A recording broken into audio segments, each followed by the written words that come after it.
Japan Edition with Cindy. Kalau kalian berpikir Jepang cuma tentang kota modern, gedung tinggi, dan teknologi canggih, tunggu sampai kalian lihat tempat ini. Di tengah hutan rindang Nikko, tersembunyi salah satu kuil paling megah dan penuh sejarah di Jepang. Namanya adalah Toshogu-shin. Tempat ini bukan cuma indah, tapi juga punya cerita panjang tentang seorang tokoh besar yang pernah mengubah arah sejarah Jepang. Di video kali ini, kita bakal explore lebih dalam tentang keindahan, misteri, dan sejarah dari Toshogu-shin. Siapkan langkah kalian, karena kita akan berjalan di antara warisan kuno yang berumur lebih dari 400 tahun. Stay tune! Oke, jadi kuil Shinto Nikko Toshogu mengabadikan pimpinan samurai yang paling terkenal, yaitu Tokugawa Ieyasu. Struktur yang diukir dan hias dengan brilian adalah bagian dari kuil Shinto dan Wihara Buddha, situs warisan dunia UNESCO, dan merupakan daya tarik utama dari setiap kunjungan ke Tochigi. Kuil Nikko Toshogu di kawasan pegunungan Nikko merupakan kuil Shinto yang dibangun untuk menghormati Tokugawa Ieyasu sebagai dewa Tosho Daigongen, dewa agung yang disebut sumber cahaya dari timur. Perlu kalian ketahui ya bahwa Tokugawa Ieyasu adalah pendiri keluarga Tokugawa yang menguasai hampir seluruh wilayah Jepang dari tahun 1600 sampai 1869. Kuil ini yang selesai dibangun pada tahun 1617, ini terletak di pusat kota Nikko, Tochigi, dan masuk ke situs warisan dunia UNESCO pada tahun 1999. Area kuil ini awalnya hanya terdiri dari satu buah mausoleum. Kalau salah dikoreksi ya, namun diperbesar oleh cucu Ieyasu yakni Iemitsu pada tahun 1650-an hingga kini memiliki 55 bangunan dalam kompleks kuil yang dikelilingi dengan taman yang indah. Oke, aku bakal jelasin apa aja sih yang ada di kuil ini, tetap tonton videoku sampai habis. Seluruh bangunan di kuil Toshogu ini dibangun dengan sangat apik, detail ukiran pada tiang, atap, maupun dinding dibangun begitu diperhatikan. Nah, apalagi ditambah dengan tangga dan jalan yang dibangun menyesuaikan dengan kontur perbukitan yang ada di kota Nikko. Banyak yang menyebut jika seluruh kompleks kuil ini dibangun hari ini, setidaknya diperlukan hampir 40 miliar yen. Angka yang luar biasa bukan untuk pembangunan sebuah kompleks kuil? Nah, by the way, kalian penasaran nggak sih siapa sih Tokugawa Ieyasu? Oke, jadi Tokugawa Ieyasu adalah tokoh pahlawan Jepang yang menggunakan kekuatan militer untuk mengakhiri era perang yang telah berlangsung selama lebih dari 100 tahun. Nah, pada tahun 1603, Tokugawa Ieyasu ditetapkan sebagai shogun dan pendiri Edo Shogun yang bertahan selama lebih dari 200 tahun. Budaya seperti ukiyo-e, sushi, dan kebudayaan Jepang lainnya yang terkenal hingga ke mancanegara lahir pada era di bawah kepemimpinan Tokugawa Ieyasu. Makmurnya Tokyo pada masa kini terwujud berkat jasa Tokugawa Ieyasu yang menetapkan Edo, nama lain Tokyo, sebagai pilar negara Jepang. Nah, kuil Toshogu merupakan tempat di mana Tokugawa Ieyasu dimakamkan dan juga sebuah kuil untuk mengabadikannya sebagai dewa. Nah, nama kuil Toshogu sendiri memiliki arti sebuah kuil yang bersinar dari timur. Tokugawa Ieyasu diangkat menjadi dewa setelah ia meninggal dan diyakini melindungi seluruh negara Jepang dari sisi timur. Kuil ini dibangun oleh putranya yang bernama Tokugawa Hidetada setelah Tokugawa Ieyasu meninggal. Pada masa itu, kuil ini memiliki fasilitas yang cukup sederhana, berbeda dengan yang akan kalian ketahui sekarang.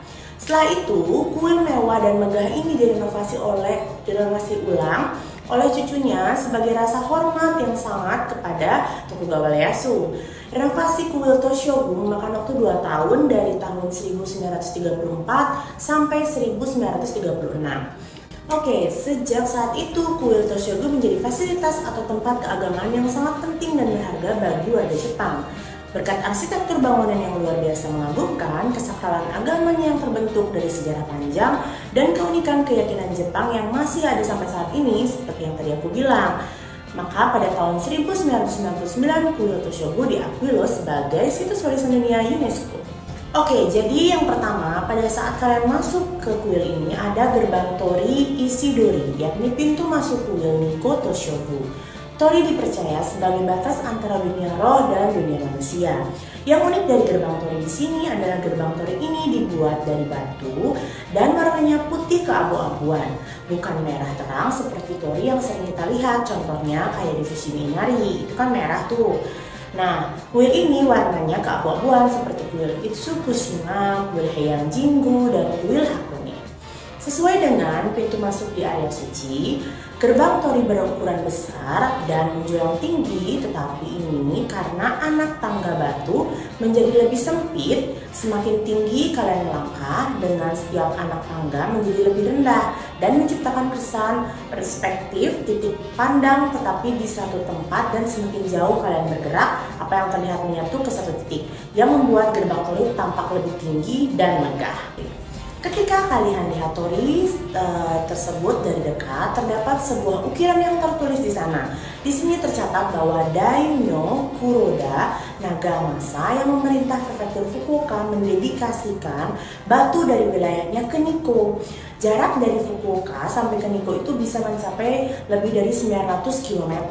Meskipun ditempuh dengan jalan lurus sekalipun, Anda akan memahami seperti apa sih reputasi yang dimiliki Tokugawa Ieyasu sehingga para daimyo negara pun melayaninya sampai sejauh ini. Nah, Tori batu adalah gerbang yang dibuat dengan menggabungkan beberapa batu. Pada bagian foto di atas, seperti yang kalian lihat, kalian dapat melihat sambungan dari susunan batu yang digabungkan.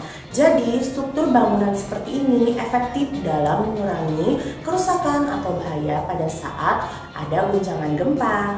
Selanjutnya adalah pagoda 5 tingkat Goju Noto. Pagoda Goju Noto atau pagoda 5 tingkat ini adalah ikon kuil Nikko Toshoku. Selain karena letaknya yang ada di dekat pintu masuk, keindahan pagoda ini selalu jadi latar belakang foto favorit para wisatawan yang berkunjung ke sini. Pagoda ini didedikasikan kepada Sakai Tadakatsu, penguasa wilayah Wakasa. Kini disebutnya Fukui. Jadi pagoda dalam ajaran Buddha dibangun sebagai tempat di mana Abu Buddha tersimpan. Oke, coba kalian perhatiin dengan teliti seluruh bagian arsitektur bangunan ini, terutama bagian atap pertamanya. Kalian akan melihat berbagai macam jenis patung hewan di atap pertama bangunan pagoda tersebut. Gimana, kalian udah lihat? Nah, patung-patung ini mewakili zodiak Jepang nih, yang mana di setiap sisi atap memiliki 3 patung hewan, sehingga total semua dari keempat sisi ada atap menjadi 12 patung hewan. Menarik banget kan? Nah, patungnya itu apa aja sih? Jadi ada patung harimau, kelinci, dan naga. Pada bagian depan pagoda tingkat 5 ini dikatakan sebagai zodiak Tokugawa Ieyasu dan keturunannya. Kalian penasaran nggak yang zodiak ini untuk keluarga yang mana? Aku bakal jelasin ke kalian. Jadi untuk harimau itu zodiak dari Tokugawa Ieyasu. Nah, kalau kelinci zodiak Tokugawa Hidetada, anak dari Tokugawa Ieyasu. Terus naga itu dari Tokugawa Iemitsu, cucu dari Tokugawa Ieyasu yang membangun kuil Toshoku yang kalian lihat saat ini. Selanjutnya ada ukiran kayu 3 monyet Mizaru, Kikazaru, Iwazaru. Jika kalian belok ke kiri setelah melewati gerbang depan, kalian akan melihat Shinkyusha, kandang kuda dewa. Konon nih, di sini tempat dewa kuda berada. Ada juga yang berkata bahwa kuda yang dimiliki oleh Tokugawa Ieyasu pernah dipelihara di sini. Shinkyusha memiliki arsitektur bangunan yang cukup sederhana. Jadi bangunan itu dari bangunan kayu. Sangat berbeda dengan bangunan-bangunan lainnya di kuil Toshogu yang memiliki arsitektur mewah. Kandang kuda Shinkyusha, di mana kuda-kuda kuil dipelihara dan dirawat. Pada zaman dahulu, kuda ini digunakan oleh para dewa untuk berkeliling, mengajar, dan menyebarkan agama Buddha dan Shinto. Selain itu, ada lukisan 3 monyet dengan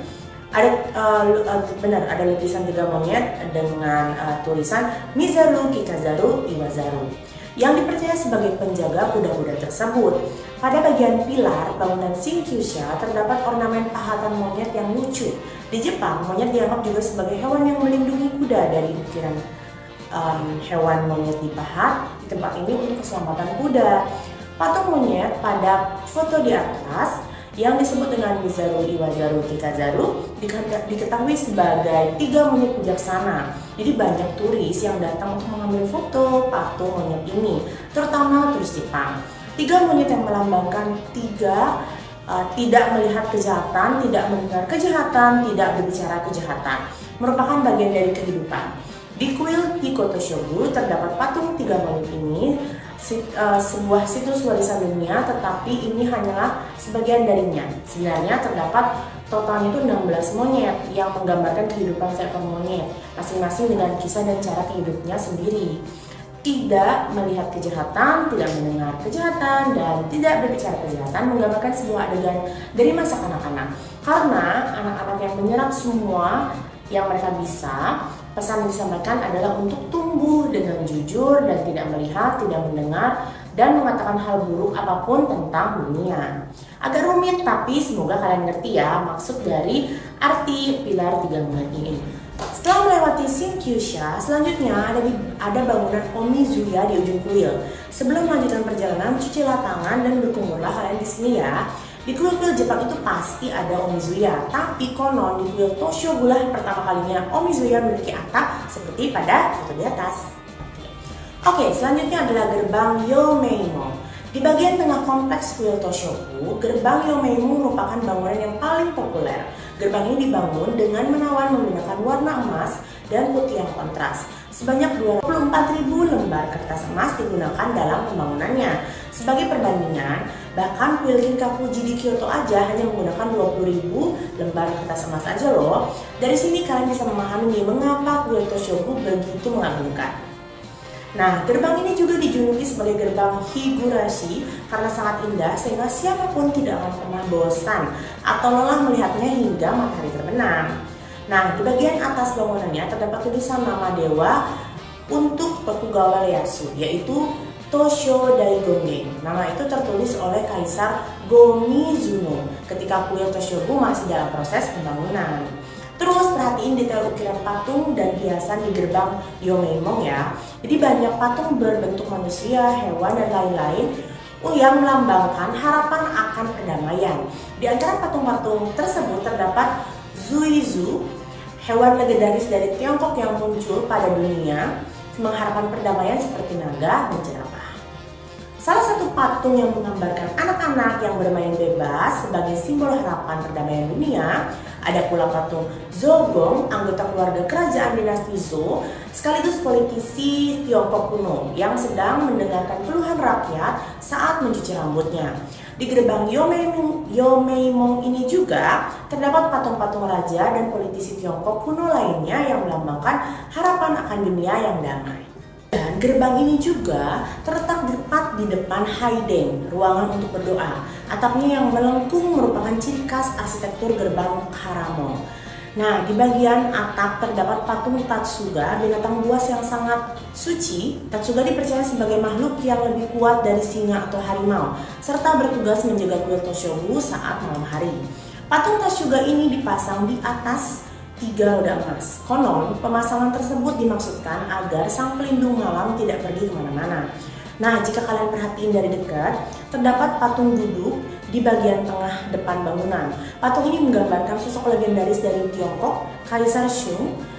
Ia dikenal sebagai raja ideal di Asia Timur.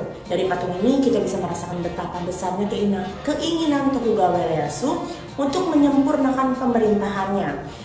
Ada juga yang mengatakan bahwa wajah Kaisar Shun dan Tokugawa Ieyasu itu memiliki sedikit kemiripan. Ada aula utama yang merupakan salah satu fasilitas terpenting di kuil Toshogu yang digunakan sebagai tempat ibadah dan berbagai upacara. Oleh karena itu tidak diperkenankan kalian mengambil foto di dalam bangunan ini ya.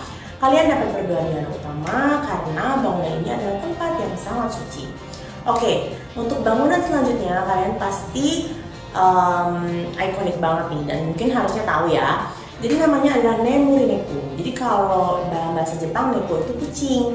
Makam tempat Tokugawa Ieyasu dimakamkan disebut Okumiya yang terletak di sisi utara aula utama. Untuk menuju ke Okumiya, kalian harus melewati koridor di sisi timur aula dan menaiki 207 anak tangga menuju hutan. Perhatikan makna dari patung kucing yang sedang tidur yaitu Nemuri Neko.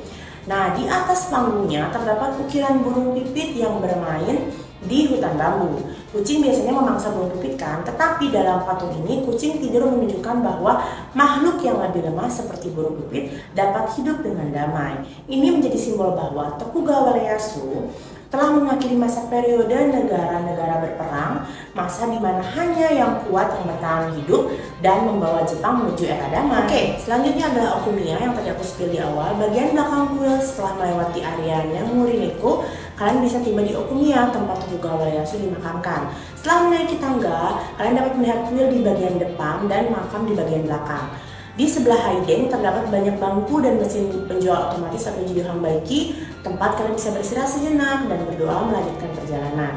Bagian depan Haideng dicat dengan warna hitam dan dengan cat yang paling mahal yang digunakan di kuil Toshogu. Suasana di sekitar makam Tokugawa Ieyasu sangat sakral, jauh berbeda dari kemegahan gerbang Yomeimon dan gerbang Karamon. Dulu hanya orang-orang tertentu yang diizinkan memasuki area makam ini. Namun sejak tahun 1965 makam ini dibuka untuk umum. Dalam perjalanan ziarah di kuil Toshogu, kalian juga dapat menemukan banyak hal menarik, diantaranya adalah koro dan soro yang digunakan dalam ritual. Toro dari bahan logam, sedangkan toro yang merupakan hadiah dari Belanda pada zaman Edo. Ada pula lukisan Kiryu di langit-langit aula Hongjido, kuil Yakushiji di kompleks Toshogu yang terkenal sebagai naga menangis. Lukisan naga ini memiliki tinggi sekitar 6 meter dan lebar 15 meter. Dilukis di atas 34 papan kayu cemara. Jika kalian memukul pentungan kayu tepat di bawah kepala naga, akan keluar suara bernada tinggi yang akan menggema dan terdengar seperti auman naga. Namun jika dipukul di bawah tubuh atau ekor naga, tidak akan terdengar apapun. Nah, ini kalian bisa coba ya. Hal ini karena langit-langit di sekitar kepala naga dibuat cekung, sehingga suara pantulannya terdengar dari segala arah. Selain itu, kalian juga bisa menemukan berbagai ukiran dan patung yang unik dan indah dari Komainu, penjaga kuil yang menjadi favorit, hingga patung harimau, naga, dan bunga poni yang berbagai hewan dan tanaman tersembunyi di seluruh kompleks. Kemewahan dan keunikan dekorasi yang terletak dan melekat di setiap sudut kuil Toshogu akan memberikan kalian pengalaman wisata yang sangat berkesan dan menyenangkan. Jika kalian berkunjung ke Toshogu, akan menyenangkan kalau kalian bisa menemukan hewan-hewan seperti yang ada di foto ini. Itulah kisah dari keindahan kuil Toshogu, tempat di mana sejarah, arsitektur, dan spiritualitas Jepang yang menyatu dalam harmoni yang menakjubkan. Di setiap ukiran dan di setiap sudut bangunan, kita bisa merasakan jejak kekayaan Tokugawa Ieyasu dan semangat zaman yang ia tinggalkan. Kuil ini bukan hanya destinasi wisata biasa nih, ia adalah pelajaran hidup dan tentang perdamaian, kekuatan, warisan yang tak lekang oleh waktu. Mengunjungi Toshogu berarti melangkah ke masa lalu yang masih hidup dan meresapi semangat Jepang yang sesungguhnya. Kalau kalian punya rencana ke Jepang, jangan lupa nih masukin Toshogu Shrine dalam daftar destinasi kalian. Siapa tahu bukan cuma kehidupan arsitekturnya yang membekas di hati, tapi juga semangat para samurai yang pernah mengubah wajah sejarah negara Sakura. Sampai jumpa di petualangan selanjutnya. Jangan lupa like, comment, dan subscribe. Dan jangan lupa klik tombol lonceng untuk dapat informasi terbaru dari aku. Bye bestie!